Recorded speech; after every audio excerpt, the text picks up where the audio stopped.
Ladies and gentlemen, thank you very much for inviting me to this very interesting conference.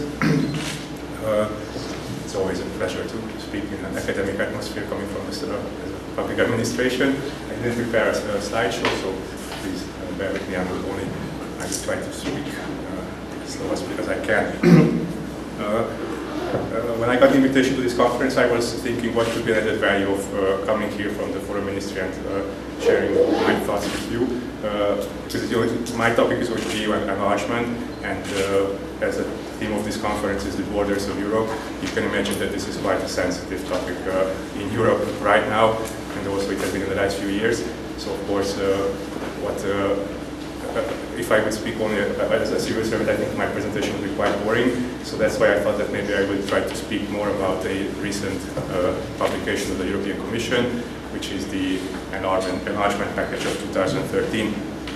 This was presented last Wednesday in Brussels, and this is a very interesting exercise. Every year the European Commission presents or prepares such a big, it's called an enlargement package, so it's quite a big number of documents. It contains the enlargement strategy, which sets out the EU's plans or the Commission's plans for the following year in the field of EU enlargement, and then it also consists of different assessments of all the candidate countries and all the potential candidate countries, looking back at the last year, so what they have achieved in the last year, and also the Commission is also preparing recommendations for all of these countries. And this is presented usually in October, November, then it goes to the first it's discussed in the Council in working groups level, then it goes to Coreper, and then it goes to the General Affairs Council in December, where the Council every year adopts the Council conclusion on enlargement. At the same time, also the European Parliament usually discusses the same reports, and they also adopt their own reports, but this usually takes place at the following year, so the spring time. So this year it will be 2014 probably, when the European Parliament adopts its own enlargement reports. We have to take into consideration, of course, the outside circumstances in the EU right now. As you are probably well aware, of course, the crisis everybody hopes is over, but still the mood is not the best. There are the ongoing discussions about the future of Europe. I'm sure that probably in the afternoon tomorrow you will also hear presentations about these topics. And this is, of course, not very favorable towards our enlargement policy.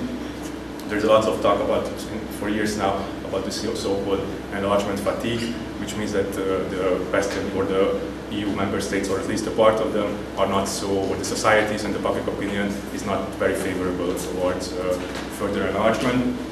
And this, of course, takes a toll on the policy and what the EU can achieve in this period. At the same time, you also have to see that Croatia joined the EU on 1st of July 2013. Montenegro started the accession negotiations last year, and Serbia will probably start in January or December this year or January 2014. So we have a parallel process where, on the one hand, because of the crisis and the overall mood in Europe, which is not very positive right now, I have to say, there's a slowdown of the process. But at the same time, you see that if these candidate countries produce results, then and if the EU has some contractual obligations, then the process can move forward. So it is not impossible, but of course it is getting very difficult, we have to admit.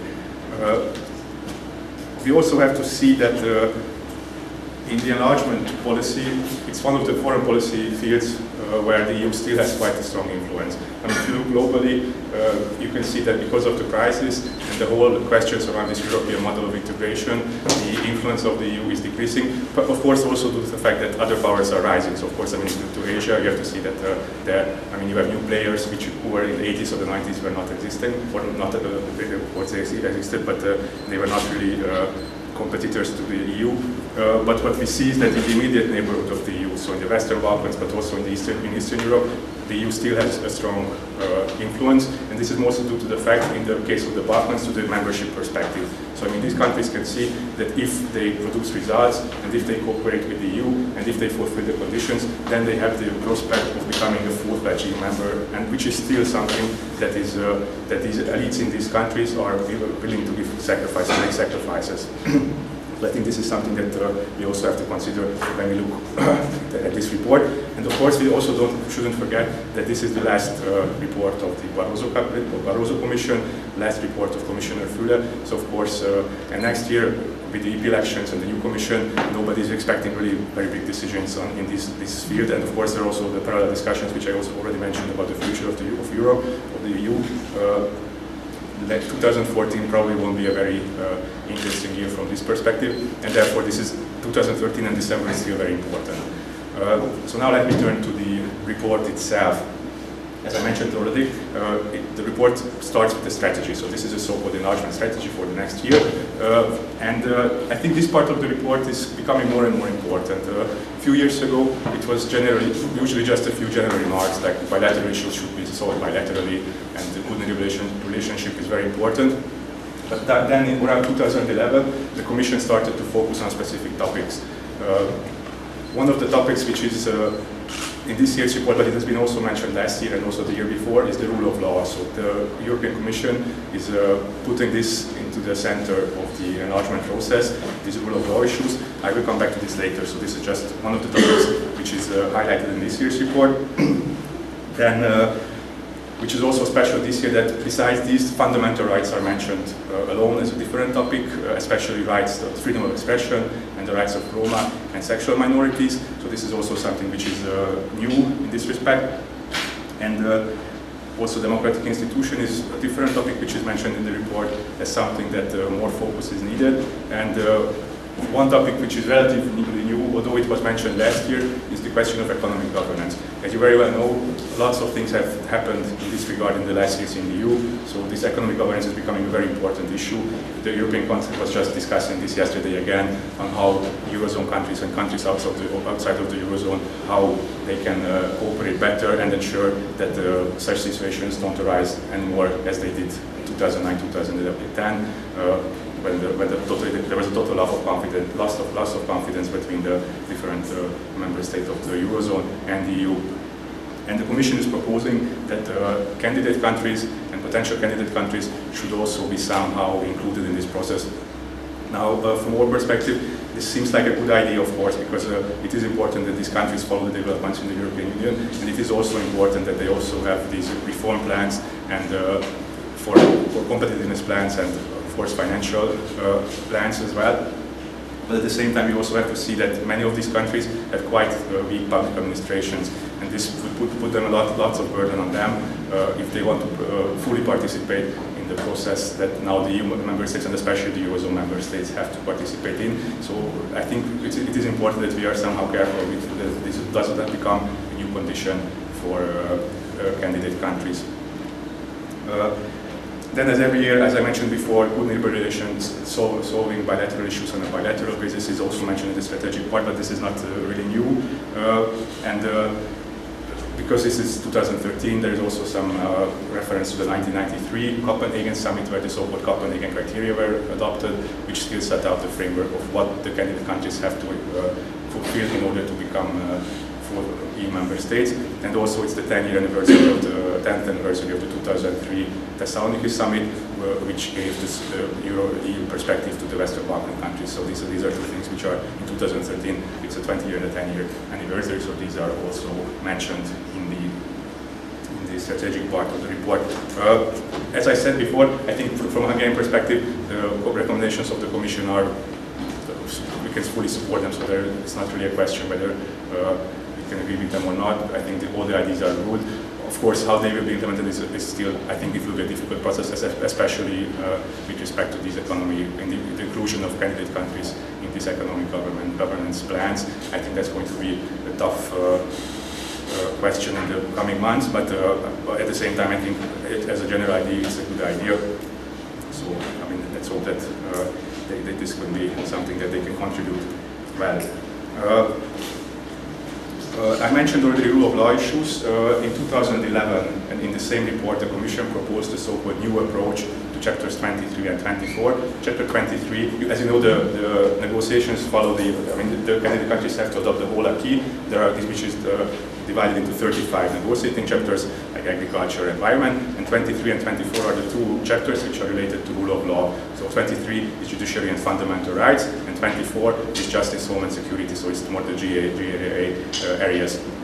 And in 2011, the Commission proposed that based on the experiences learned from the Croatian accession, that they want to have a new, so-called new approach to these new two negotiating chapters, and they have proposed to start negotiating these two chapters at the very beginning of the process. So in the case of Croatia, especially chapter 23 was quite difficult to open because of the so-called ICTY issue. Maybe you remember this, the General Gotovina, whether he was handed over to and all the evidences were handed over to the Hague Tribunal or not. So it was quite a political and difficult issue. For some member states it was very sensitive, and that's why the chapter was opened quite late in the process, and there was just a very little time to negotiate the chapter. So between opening the chapter and closing chapter, it was 1.5 years, so which ends. And then the Commission and some member states said that this is not enough, we need more time. We need more time to see that once the legislation is adopted, that it's also properly implemented. And that's why they proposed in 2011 that these two chapters should be opened at the start of the negotiating process.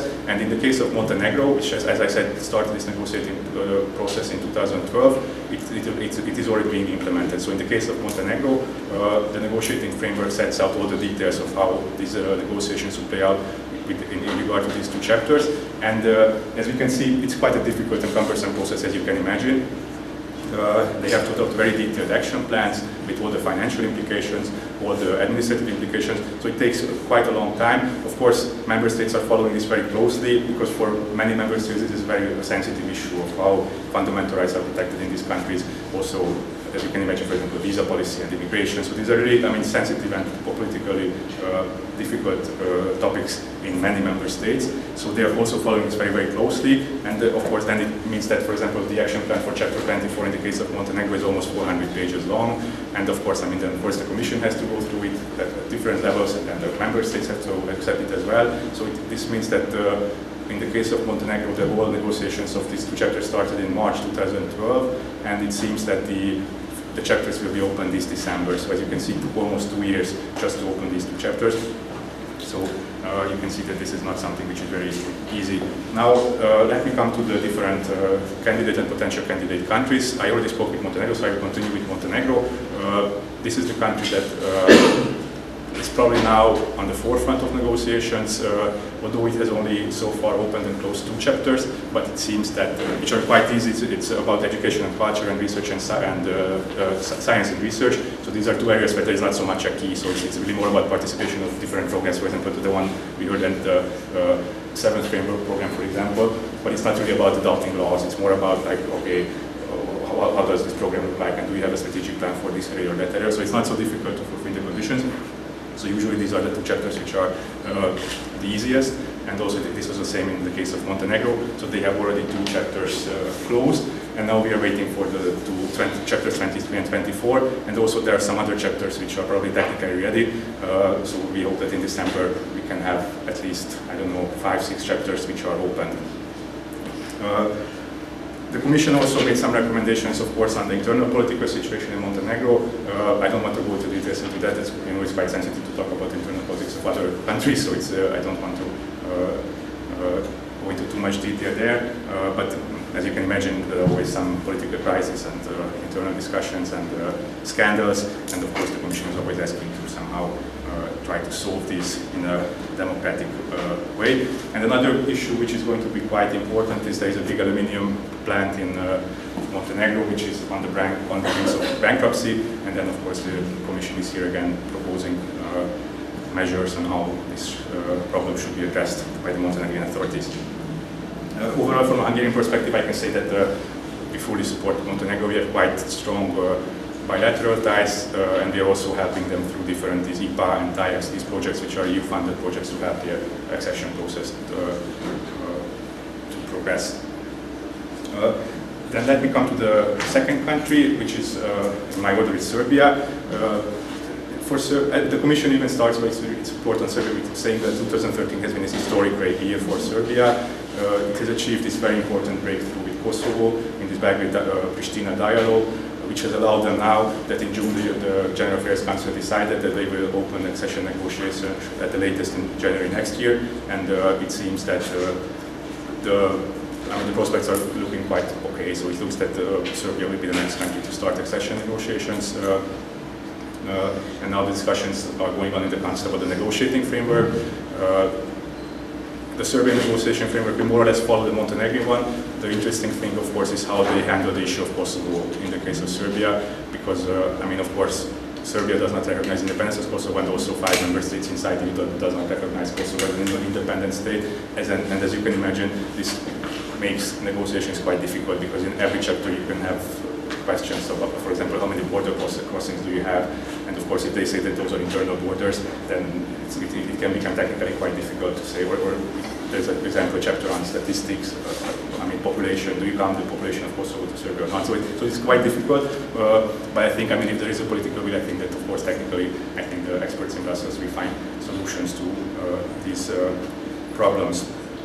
So the important thing is now that the first IGC, so the first intergovernmental conference, which opens the negotiations, will probably take place before Christmas or in January. It depends. It's more a question of timing, and I think we are quite optimistic that this scenario will play out.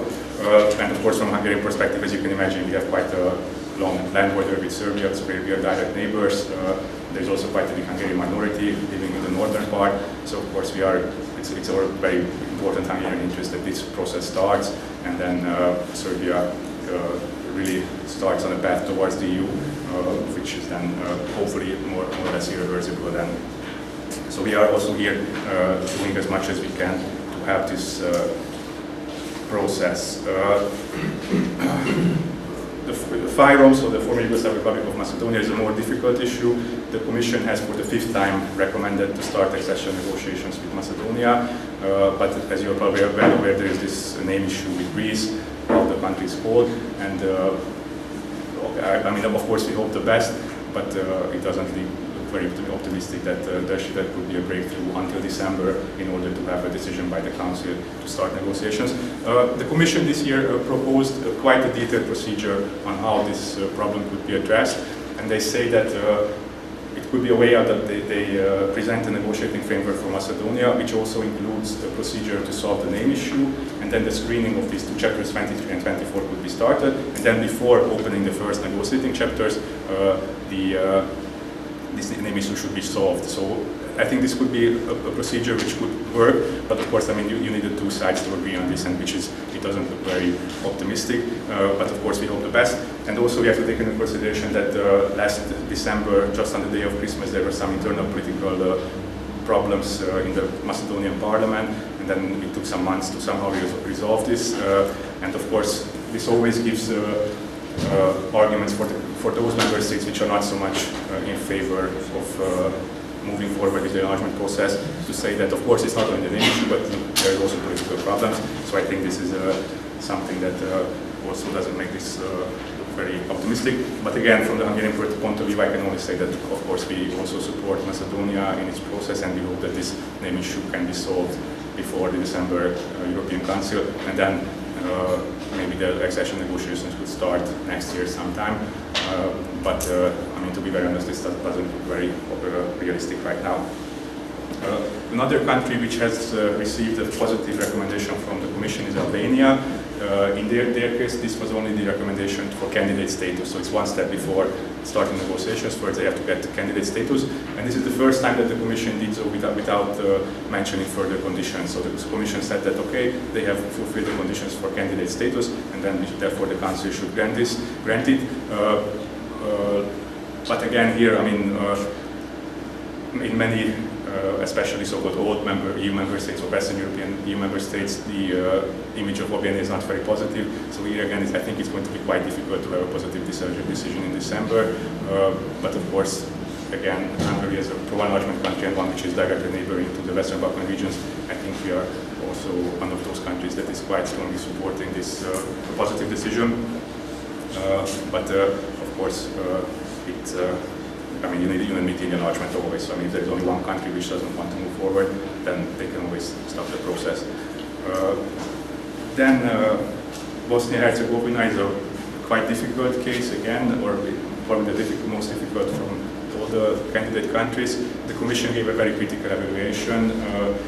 There are the so-called Sejdic-Finci case, a decision by the Strasbourg court on how the presidency and the leading political positions are filled in Bosnia, and the implementation of this court judgment is delayed now by years. So that's one of the issues where they need progress, and also EU coordination is another topic.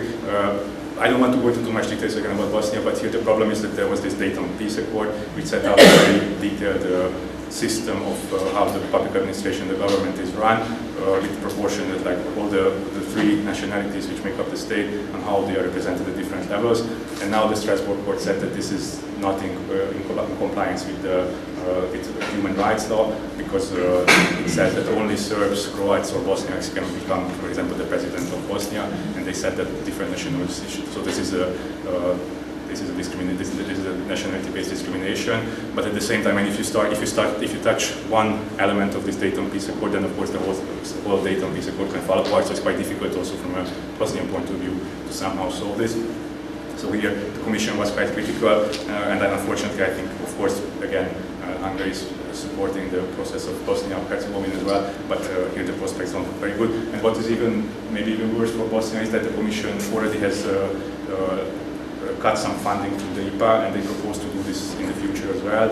So this is, and it's always, I mean, here we are a little bit, there are some question marks from Hungarian point of view, whether this is a good idea, because if you start cut funding, then, I mean, you are probably not punishing the people who are responsible for these decisions, for the whole delay of the process, but it means that there won't be so many EU-run projects in infrastructure, but also communications, which is of course also very important. So I think we think that we should be careful with using this tool. Then let me come to Kosovo. I already mentioned in the case of Serbia, the Commission here also said that there has been a historic breakthrough in this Belgrade-Pristina dialogue when they reached agreement on some important issues in April in Brussels, and therefore Kosovo, the Stabilization and Association Agreement with Kosovo has started, or the process of adopting this agreement has started. And the Commission is proposing that they should finish negotiations still during the present Commission, so before in the first semester of 2014. This is very important development because, as you all know, not all EU member states recognize Kosovo, so it's quite difficult to have a legal relationship with an entity which is legal status is not totally clear. And now it seems that with this Belgrade-Pristina agreement, and also with some legal solutions, it seems that it might be possible that there is a legally binding agreement between the two sides, which would be, of course, a very important step forward. And then let me come to two countries which are geographically also, especially the second one, a bit further away. But let me start with Turkey, which is, of course, a never-ending story. Association agreement was signed in 1963. The negotiation started together with Croatia, and now we are in a situation when only now 14 chapters have been opened and one chapter is closed. So I mean, you can see it's quite a difficult process. At the beginning of the year, everybody was quite optimistic because of the new French president. It seems that the French position will be a little bit softer on Turkey, and there was a prospect of opening a new negotiating chapter, Chapter 22, Regional Development. This would have been an important event since 2009 there has been no IGC with Turkey, so everybody was looking forward very much towards this IGC with Turkey. But then these protests started in Gezi Park, and then there was lots of criticism coming from the EU itself, also from EU member states, and in the end this IGC, which was planned for June, has had to be postponed, and hopefully it seems now that there is a decision now by the General Affairs Council that the IGC will take place on the 5th of November, so after 3.5 years another negotiating chapter will be opened with Turkey as well, which is an important step forward. But of course, I mean, if you look at the Turkish accession process, you always have to think about the Cyprus problem, and without solving somehow or starting to solve the Cyprus problem, the process is probably not really going to get new momentum. But I mean, this is of course something that the EU has also agreed. And I mean, of course, it's quite difficult to negotiate with the country when it does not recognize one of the countries in the EU, I mean, as a country. So I mean, of course, you can imagine that this is also not making the situation much easier. But of course, then there are always the voices inside the EU that say that, but Turkey is, from a strategic point of view, of course, much more important than many of the Western Balkan countries. Also, it has a big economic growth, big population, so the EU will also win a lot. And then, I mean, if you look at the surrounding situation in Turkey or in the region, then you also have to see that, I mean, it's also very important stabilizing power now in its region. So I mean, what we hope is that now with IGC on the 5th of November, maybe some new momentum can be created, and maybe there are some other positive developments could take place in the coming months. Because also internally, I mean, of course, I mean, you saw how the government reacted on this protest was quite harshly criticized by the EU. It seemed quite tough. But at the same time, you also have to see that at the beginning of this year, this so-called Kurdish opening process was started, and now also Prime Minister Erdogan just a few weeks ago announced again this democratization package, which would make, for example, using the Kurdish language much more easier also in official settings. So there are parallel processes inside Turkey also, and it's also, I mean, of course, I don't know go into too much detail, but it's also very, I think, interesting how Turkish society is evolving and how these different powers and actors are intervening. And finally, let me come to a country which is on the other side of the European map, which is Iceland. It's also very interesting.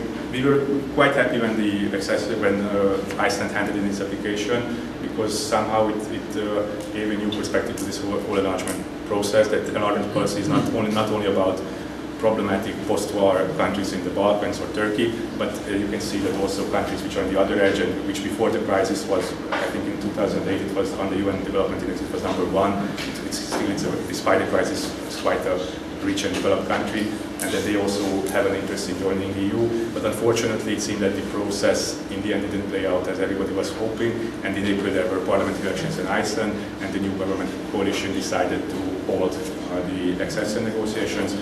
And maybe there will be a referendum next year about the continuation, but it's not it's not decided yet. So from also the Commission is saying this, but this is also the Hungarian position that, of course, I mean, they have to respect the decision of the Icelandic people, and if they decided to elect a government which is not in favor, parties which are not in favor of continuing the accession negotiations, then of course we have to respect this. But I think it's also something regrettable, because I think the EU would have gained a lot by Iceland joining its ranks. But at the same time, you also have to see that Iceland is a member of the European Economic Area, so it has very strong ties already with the EU, and it already participates in most of the programs, as, for example, Erasmus program or Schengen area. So the things that, I mean, ordinary people usually think of first when they want to say something positive about being a member of the EU, they're already part of it. So I mean, then of course you can understand that for a small country, small public administration, it's also quite a big burden to participate in all the discussions and all the working groups and all the council meetings and so forth. So I mean, of course, this is also up to them, but I mean, I think it would have been a good outcome if Iceland would have become a full-fledged member of the EU. So overall, we have to see that the outside circumstances are not very favorable towards enlargement, but despite this, things are moving more or less with every candidate country. And it's not easy to have positive decisions in the EU decision-making system, but it's also not impossible. So I mean, that's, I think I already said this at the beginning, but I think this is something that we have to emphasize. From a Hungarian perspective, I mean, as I already talked about why we support enlargement and what is generally our position, but I think it's very important also to mention that you have to see that these are countries which went through quite difficult times in the last, especially in the 90s. And there are very many difficult issues, also bilaterally and also internally in these societies, which have to be resolved before they can become EU members. But it's also important that we don't front-load the process. So when we speak about starting the accession negotiation, in the case of Croatia, it took 8-10 years, the whole process. So I mean, we have to look at this time scale, and Croatia was probably better prepared than most of the countries which are now at the beginning of this process. So I think we also have to see that the process itself can help a lot to overcome these problems, as we see in the case of Belgrade and Kosovo, or Serbia and Kosovo, that it was the EU membership perspective which allowed the Serbian elites to say that, okay, we give up on some of the issues which are otherwise very important for us, but because of the membership perspective, the Serbian society will probably also accept that we diverge a little bit from the very tough position that we had earlier on Kosovo. Of course, not meaning that they recognize that this somehow affects the status of Kosovo from a Serbian perspective. So from Hungary, now just really coming to the end of my intervention, I think from a Hungarian perspective, the accession negotiations, start of the accession negotiations with Serbia would be really the most important outcome of the next few months. But of course, as I said, we support all of the other processes as well. And I also don't want to totally circumvent the topic of this conference, which is also the borders and where the borders of Europe are. There were very interesting discussions about this after 2004 and 2005, after the Big Bang enlargement, on where the geographical borders or where the borders of the EU should be in the future. Well, I mean, what I can say from my position is that Article 49 of the Treaty of the European Union sets out that every European state that accepts the values of the EU can become a member state. And then, of course, is the big question that who counts as a European state. Of course, you can have a geographical perspective. You can also look at the values or the cultural background and which state can be described as European and which country does not. And this is now becoming a very hot topic because you know this Eastern Partnership Summit is coming up at the end of November, when there are some big discussions, because the countries that I talked so far, the ones which are in this enlargement process, they have a clear European perspective, which means that if one day they have a perspective of becoming a EU member state. On the other hand, the Eastern Partnership countries, in their case, it's not totally clear whether this process will lead to full membership or to some kind of other relationship between these countries and the EU. And here, I mean, if you look at it, for example, if you follow the discussions on the association agreement with Georgia, then the EU position was that it says that Georgia is an Eastern European country. So I mean, here you can already see that they didn't say that it's a European state, but it says that it's an Eastern European country. So it is.